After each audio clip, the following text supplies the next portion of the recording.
What's a boat doing in the middle of a desert? It's a question that has baffled archaeologists for decades. In the heart of Egypt, far from the nearest shoreline, an astonishing discovery was made: ancient ships buried beneath the sands of Abydos.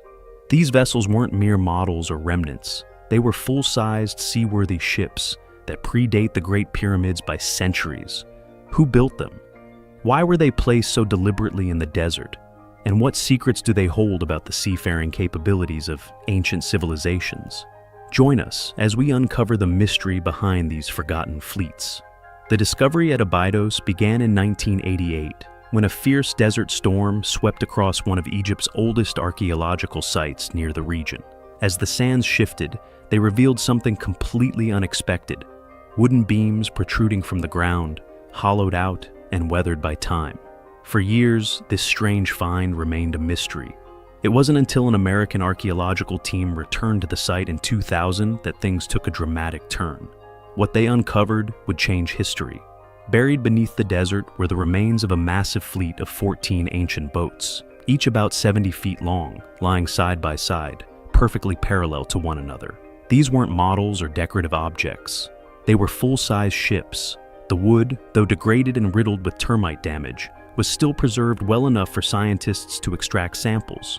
What they found was shocking. Radiocarbon dating revealed that these ships were nearly 5,000 years old, making them the oldest fleet ever discovered.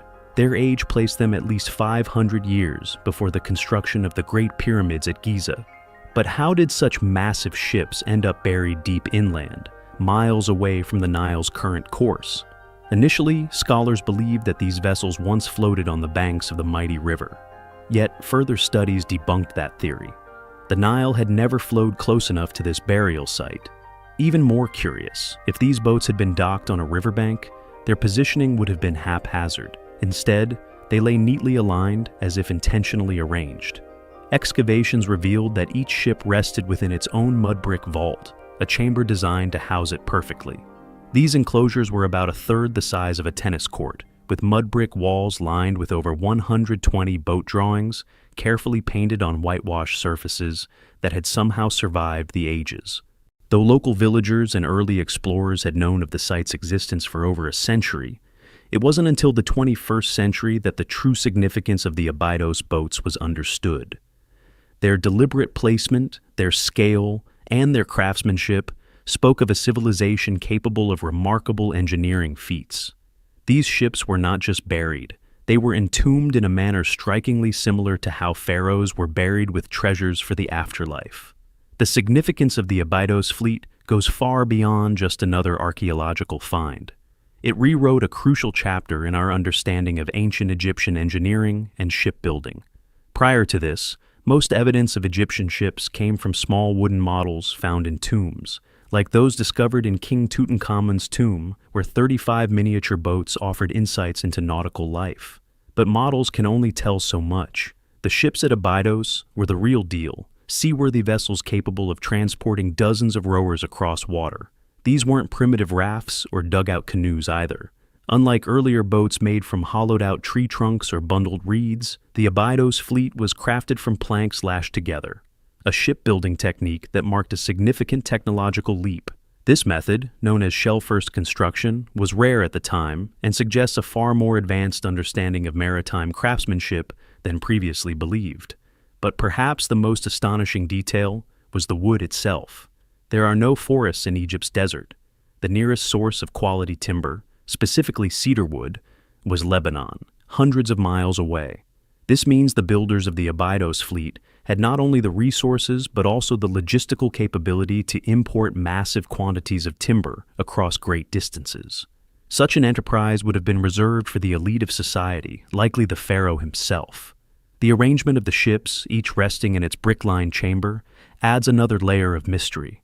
These vaults weren't simple pits. They were carefully designed enclosures, almost ceremonial. The walls were adorned with intricate boat drawings, reinforcing the significance of these vessels. Their placement, construction, and materials suggest they were never intended for regular use. Instead, they were purpose-built, likely symbolic and possibly ritualistic. A fleet designed not for earthly waters, but for a voyage beyond life. The Abydos fleet, therefore, wasn't just a collection of ancient ships. It was a monument to early Egyptian ambition, showcasing their technological prowess and spiritual beliefs. To truly understand why these monumental ships were buried in the desert, we have to step into the spiritual world of ancient Egypt. In their belief system, life didn't end with death, it transformed. And to journey into the afterlife, one needed a vessel worthy of the gods. Central to this belief was Ra, the Egyptian sun god, who sailed across the sky during the day and navigated through the underworld at night aboard a solar boat. The pharaoh, seen as the earthly embodiment of Ra, was expected to follow the same cosmic journey after death. Thus, for the pharaoh to be reborn each morning, just like the sun, he too required boats for the afterlife. This is where the Abydos fleet takes on its deeper meaning. These ships weren't mere tools for earthly travel. They were vehicles of spiritual passage, crafted to accompany the pharaoh's soul on his eternal voyage. Their burial near Abydos, a sacred city associated with Osiris, the god of the afterlife, strengthened this symbolism. The boat's orientation, perfectly aligned and meticulously arranged, echoed the order and harmony Egyptians believed governed both the cosmos and their society. Even Khufu's solar boat, discovered beside the Great Pyramid centuries later, followed this tradition, providing the pharaoh with transport for the next world. Yet despite their grandeur, scholars remain unsure whether the Abydos boats ever touched water. They may have been used in ceremonial processions or built purely for symbolic purposes. Either way, their construction demonstrates not only remarkable craftsmanship, but a deep spiritual commitment and an effort to ensure that Egypt's rulers could traverse the mysterious waters of eternity, just as they once ruled the Nile.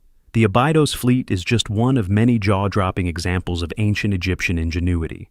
Across the sands of Egypt, other technological feats continue to amaze modern scientists and historians alike. One of the most remarkable is the solar boat of Pharaoh Khufu.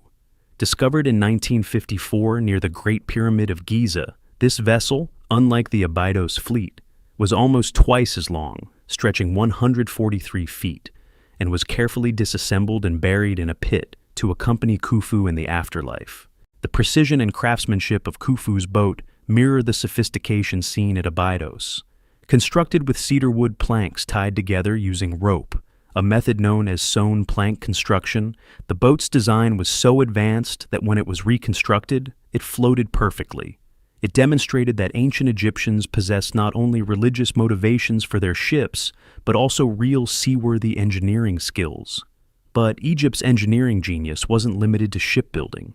Venture south to Saqqara, and you'll encounter the Serapeum, a labyrinth of underground tunnels housing 24 massive granite sarcophagi, each weighing between 70 to 100 tons.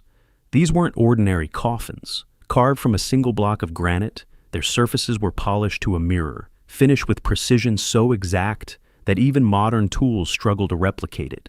How these giant boxes were transported through narrow tunnels and lowered into perfectly fitted niches remains a puzzle. The tunnels themselves were only slightly wider than the sarcophagi, leaving no room for hundreds of workers to maneuver. Some speculate the use of sand-filled chambers to lower the boxes, a technique requiring incredible skill and coordination. Adding to the mystery is the speculation that these sarcophagi weren't just for burying sacred bulls as traditionally believed. Some theories suggest they might have been sealed energy chambers, utilizing the piezoelectric properties of granite under pressure. The notion is controversial, but reflects the open questions surrounding ancient Egypt's technological prowess. Together, these marvels, whether ships buried in the desert, boats hidden near pyramids, or sarcophagi carved with uncanny precision, point to a civilization that blended spiritual belief with technological mastery, creating artifacts that continue to challenge modern understanding. While the Abydos fleet offers an incredible glimpse into Egypt's early mastery of shipbuilding, it's far from the only example of advanced ancient maritime technology. Across the world, other civilizations built remarkable vessels, raising the question, did these cultures develop seafaring independently, or was there a transfer of knowledge across distant lands? Take, for example, the Viking longships of Scandinavia, sleek, fast, and designed to navigate both open seas and shallow rivers. These vessels appeared thousands of years after the Abydos fleet, yet their construction shows an advanced understanding of hydrodynamics and ship stability. The Vikings used overlapping planks, known as clinker-built construction, allowing flexibility and strength in rough waters. Further back in time, the Phoenicians, renowned traders of the ancient Mediterranean, mastered shipbuilding techniques that enabled them to sail beyond the Straits of Gibraltar, possibly even reaching as far as the British Isles and West Africa. Their sturdy merchant ships were equipped with a central keel, improving stability during long voyages. In the Pacific, the Polynesians developed double-hulled canoes capable of traversing thousands of miles between islands using only the stars, ocean currents, and bird flight patterns. They populated vast stretches of the Pacific Ocean long before European explorers dared to cross such distances. The Chinese treasure ships of the Ming Dynasty, built centuries later, dwarfed most vessels of their time. Some reached lengths of over 400 feet, carrying hundreds of sailors, soldiers, and diplomats on voyages across the Indian Ocean. These global examples raise intriguing possibilities. Was the Abydos fleet a unique innovation of early Egypt, or did it reflect a shared legacy of maritime knowledge that spanned continents?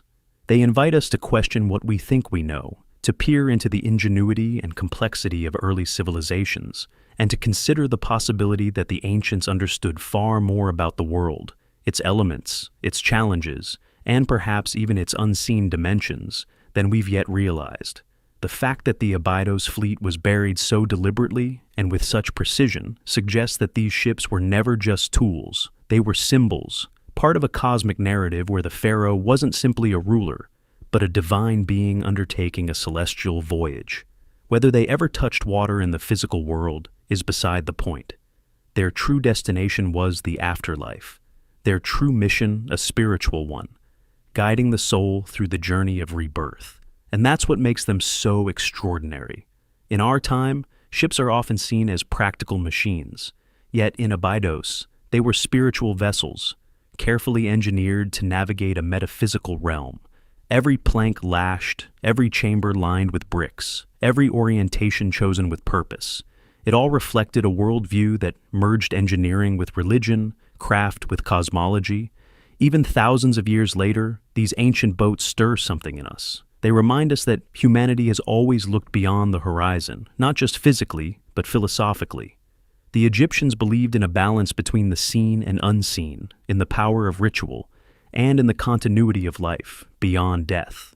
And they channeled those beliefs into their engineering, creating marvels like the Abydos fleet, the solar boats, the Serapeum sarcophagi, and the lost city of Aten. In many ways, the real voyage is ours. With every excavation, every rediscovered artifact, we get closer to understanding the minds and motivations of a civilization that helped shape human history. But as with all great journeys, the path is as important as the destination. And as long as there are buried ships waiting beneath the sand or cities waiting beneath the dust, the story of ancient Egypt and of human potential will continue to unfold.